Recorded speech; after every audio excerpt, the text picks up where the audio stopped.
Donny Cates is the winner. Lots of plots develop, and Bendis slipped one past the editors. What Rotu's reading? Abandon hope, all thee who hate spoilers.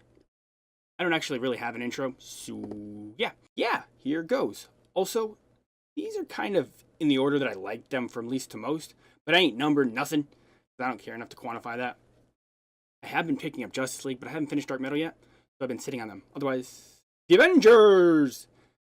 The Avengers have managed to take an incredibly epic build-up and do very little with it, which kind of disappoints me. In issue 5, they all got huge, and Ghost Rider possessed a damn Celestial, which I thought was awesome. This time, they're all losing, and they need the Ex Machina of love. I mean, the Unimind or some shit to cure Celestial herpes. I don't know. My only real takeaway is Loki is awesome, and Marvel writers still can't end events for shit.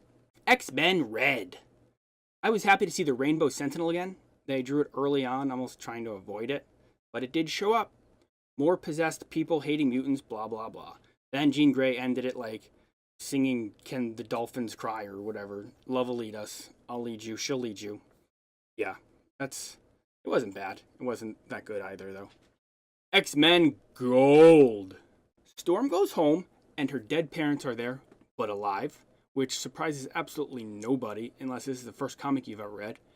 She's surprised that a guy named Evil is evil, but wait until next time when she finds out that his pet Gato is actually a cat. Then her parents are possessed and non-zombies and Windbreaker abandons her. With such creative plot twists, who would ever suspect that this line is getting cancelled? The Sentry. Scout teams up with Cranio and you find out what was revealed last issue. So, yep. The Life of Captain Marvel.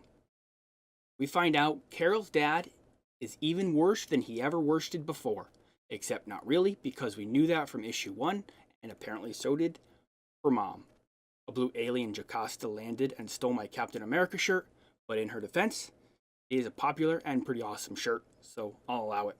There was moon yelling, which is important, and a tugboat, and I love you, and the end. Yeah. The Amazing Spider-Man. Why is everything just rehashing their last issue? This was the best of the 3, in my opinion, because it did comic book things and didn't have a diner scene. Introducing grumpy old man with a vendetta, Spider-Man, sans Peter is apparently Deadpool. I don't know how I feel about that. And, yeah. Action Comics. Bad guys can't say bad things because people get offended by it because it's bad. Have your villains be, I don't know, more heroic. Soups has a moment in a bar that was actually a lot of fun, but there was moon yelling! Except I kind of felt it this time. Then, surprise, Martha Kenters. Surprise, Martha Kenters. Lois is there and in hiding. Not on the moon, on an Earth.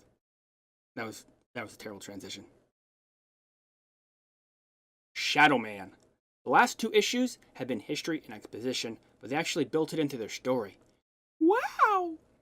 It has its own whole arc, which is a pleasant change than being beaten over the head. Jack goes back to 40k BC and fights a lion and then a dude and then is heading to a mountain. I enjoyed it a lot though. The Flash. I have no idea what this cover has to do with the comic, but now I really want a hamburger. It starts with a flashback / concussion thing that I actually found kind of creative. Barry is still teaming up with Commander Cold to find and fight a strength forced out Trickster. Conveniently, Iris is there for some reason.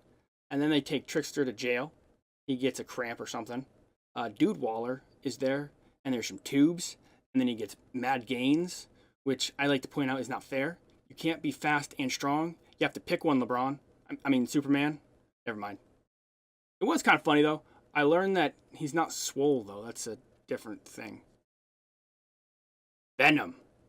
You are now entering the Donny Cates zone.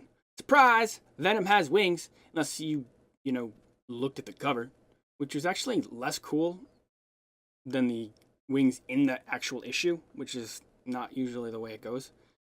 He dumped Miles and went and talked to Old Man Venom, who he then merged with like Majin Venom. And that was it. Mr. and Mrs. X. Rogue plus Deadpool plus Gambit equals shenanigans. It was hilarious, though. They're all fighting for some random egg. Gambit blew up Deadpool, then Deadpool blew up Rogue, then Hacknet or somebody showed up looking for an omelet breakfast and got beat up before the shenanigans, and then Rogue was in the egg or something. I don't know. That's the hook. I'm hooked up. I'll read it next time. I like it a lot so far. Cosmic Ghost Rider. The end. No. Cosmic Ghost Rider. We now return you to the Donny Cates zone. More nuts than last issue? Sure, no problemo. He's just chilling in a bar with baby Thanos, getting into arguments and fights. Then Galactus shows up, who Frank was waiting for. He then talks to him, and then a swarm of Star Sharks shows up, and then the Watcher, and Frank thinks it's a good idea for the Punisher to raise Thanos. Then Cable shows up, leading the Guardians of the Galaxy, which seem to include Kamala Khan, Jubilee, I think, Rocket, and Howard the Juggerduck.